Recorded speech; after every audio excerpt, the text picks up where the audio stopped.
This is my setup. The idea behind this project was to have a collection of instruments that is set up and notated the same way for each piece. Normally, each piece for a multi-percussion setup like this would have an instrumentation specific to that one piece, so the percussionist must determine how to set it up, how to maneuver around it accurately, how to manage issues of beater requirements, balance issues, and so on. On top of that, each setup would have a system of notation specific to that one piece that the percussionist must learn how to read. Moreover, when dealing with more than one of these setups, the percussionist often has to tear down a setup and build another one in between each piece, which is exhausting and takes up a lot of time during practice sessions as well as in between pieces on a concert, of course. Here, the consistency of setup and notation allows me to have the opportunity to actually become proficient at playing this setup and reading its notation. And moving from piece to piece during concerts and in practice sessions is easy and worry-free. It's the kind of thing that most instrumentalists enjoy all the time, but for multi-percussionists, it's a bit of a luxury. A side effect of the stubbornness with which I've protected this specific arrangement of instruments is that for a given piece in the repertoire, there's very likely a better way to set up the instruments and perhaps a better way of notating it as well.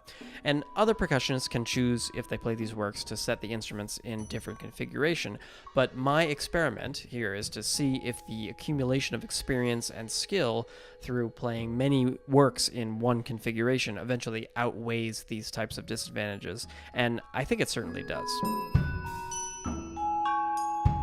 One unique element of this setup is I've made the pitches of many of the non-keyboard instruments available to the composer. So that means composers are not just writing for break drums, wood blocks, and tam-tam, but these specific break drums, these specific wood blocks, and so on. So here is a tour of the instruments and their pitches.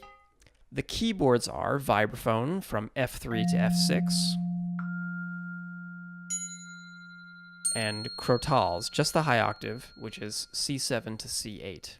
The drums are a concert bass drum and a kick bass drum, both without pitch specification, and a low tom-tom snare drum and two bongos, D3, A3, B3, and E4, which may be used as a set of four drums, or the snares may also be turned on. The resonant metals are a large tam-tam at C-sharp 2, and a hi-hat, regular suspended cymbal, and a china cymbal, all without pitch specification, and a triangle, which has some B-flat, some A-flat, some G, and other pitches. The two break drums are G quarter sharp 5 and C sharp 6.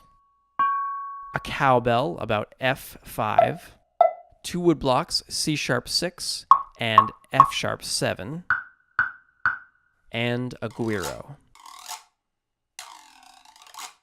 Defining the pitch of these non-keyboard instruments does make it more difficult for other people to play some of these pieces, unfortunately, but I feel it makes the setup's repertoire stronger as it allows composers the opportunity to effectively marry the keyboard and non-keyboard sounds.